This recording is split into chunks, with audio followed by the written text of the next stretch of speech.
Salut à tous! Comme vous avez pu le remarquer, le précédent épisode avait eu des petits soucis au niveau de la mise en ligne, suite à une sombre histoire de droit d'auteur. Laissez-moi vous dire que pour ce 9e épisode, leur compteur va complètement exploser et je m'en fous. Parce qu'il y en a marre! Ça fait 8 épisodes que je me retiens depuis que j'ai commencé devant l'ordi. J'ai envie de parler de ça. De lui. Enfin, d'eux quoi! Je veux bien entendu parler du rap d'aujourd'hui.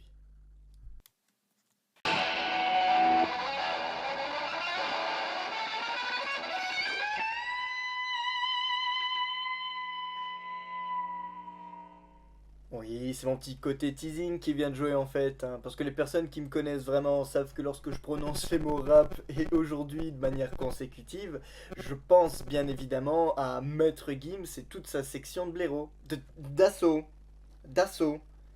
J'ai promis de pas être insultant, enfin pas tout de suite.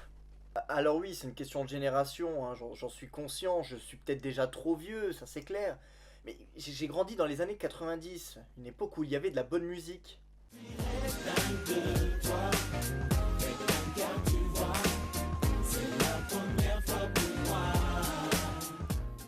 Bon, pas que, ok, pas que. J'étais en train de parler de rap. Si on pouvait se concentrer sur le rap, ce serait gentil, merci.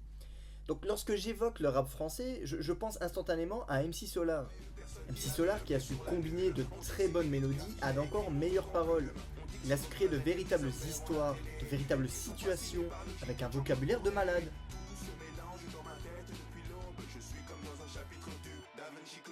Oui, je suis désolé, parce que quand t'as la présomption de vouloir jouer avec les mots, t'as intérêt à en connaître. Un paquet. Bon, ça c'était pour le côté rap onirique. J'oublie pas qu'il y avait aussi à cette époque-là le côté rap des banlieues, avec Alliance Ethnique ou encore IAM, qui avait le grand avantage de faire intervenir des jeunes rappeurs, mais qui ne voyaient pas forcément les choses tout le temps en noir, et savaient positiver un maximum sur leur situation, et rester la plupart du temps bon enfant. Ah, l'écriture et la rime. Deux notions qui semblent être passées complètement à côté de la nouvelle vague.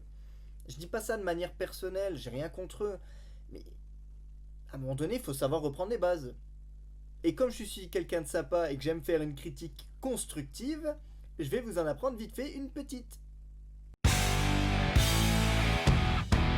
Il y a 3 sortes de rimes, on pourra dire. Number one.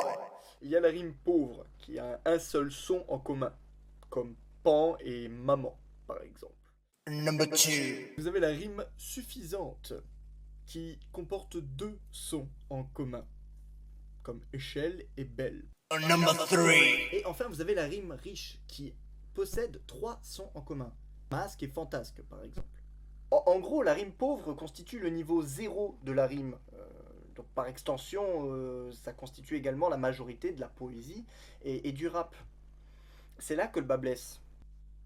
Dans un coin sombre, ça joue aux cartes comme au casino. Comme dans le casino.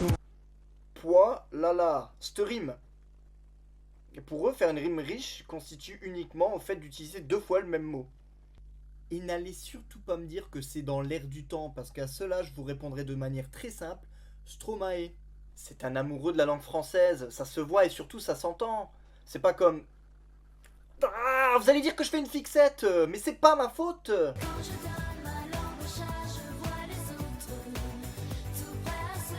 Ouais, à la limite, je préfère même écouter ça.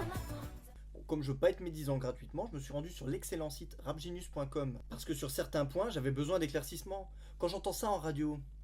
Mugiwara, Mugiwara. Mugiwara, Mugiwara. Mugiwara, Mugiwara. Je suis désolé, il me faut une traduction. Alors en allant sur le site, j'ai donc appris que c'était son surnom, qui faisait référence à One Piece. Soit. Mais t'es obligé de le répéter 15 fois en 10 secondes? On va pas être médisant et dire que ce garçon est égocentrique, non. De la new generation, je fais des sons comme personne. Ça se la pète pas du tout, hein. Surtout quand on connaît la suite. Do, ré, mi, fa, sol, ma. Do, ré, mi, fa, sol. Do, ré, mi, fa, sol. Franchement, combien d'années d'études pour en arriver à ce niveau-là? J'ai quitté l'école. Je comprends mieux maintenant. Ce qui est drôle, c'est que, outre la recherche avancée de rimes, il y a aussi un message fort et constant. Je ne mens pas, hein, c'est dans la même chanson. Quand 10 secondes après vous entendez... J'ai pété les plombs sans abandonner ni baisser les bras. Alors, t'as pété les plombs, ça tu l'as déjà dit, mais alors sans abandonner ni baisser les bras. Juste avant tu disais... J'ai quitté l'école. Quitter l'école, c'est pas baisser les bras. Bravo. Non mais bien joué, bien. Super le conseil, hein. Comme si que la génération actuelle elle a besoin de ça. Voilà. Leur cœur est vide, leur tête aussi. Et tout ce qu'ils ont envie d'entendre, c'est des blagues à base de pipi, caca. Popo. C'est magnifique. Pour finir, une dernière pépite, je vous mets le clip, parce que c'est moi. Je vous mets la musique, je vous mets encore les paroles en dessous, et vous allez me dire s'il n'y a pas quelque chose qui cloche. Pour garder le sourire, je me disais qu'il y a pire. Si c'est comme ça, bah fuck la vie d'artiste. Je sais que ça fait cliché de dire qu'on est pris pour cible, mais je veux le dire juste pour la rime.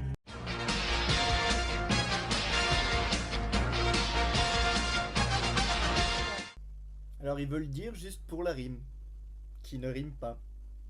C'est bien ça, gamin. Mais c'est quoi ce bordel là? T'es en train de nous court-circuiter l'émission, c'est ça? Ah, la foire, il est parti. Ce n'est pas grave, parce que vous entendrez encore parler de... Capitaine Mauvaise Foi.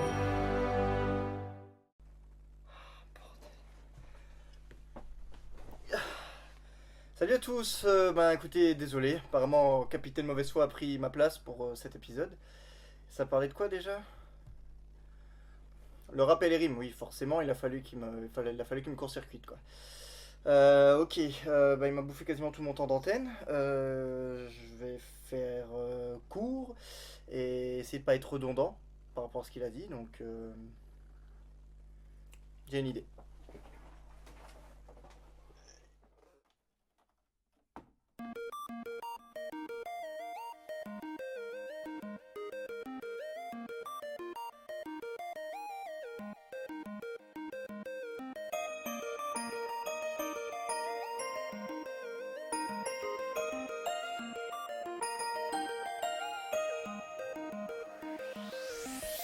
Je trouve cela incroyable, le nombre de rimes effroyables qu'on entend dans le rap d'aujourd'hui. Ils se permettent d'enlever des R pour arranger leurs affaires. Tout le monde les kiffe, j'en tombe le cul par terre. Avoir le niveau d'une endive, c'est bidon mais moi j'y arrive. Les phrases qui suivent au contexte identique, ça peut paraître magique. Faut être seulement plus malin qu'une bite. J'entends Bella en radio, qui se la joue torero. Il ferait peut-être mieux d'ouvrir un dico. Les paroles trottent dans ma tête. Je m'embrouille, je me sens devenir bête. C'est clair que le Becherel n'est pas à la fête. Avoir des rimes consécutives, c'est au niveau d'une olive. Ça jouer gang, ça peut être une tactique, sauf lorsqu'il panique, lorsqu'on évoque le mot sémantique.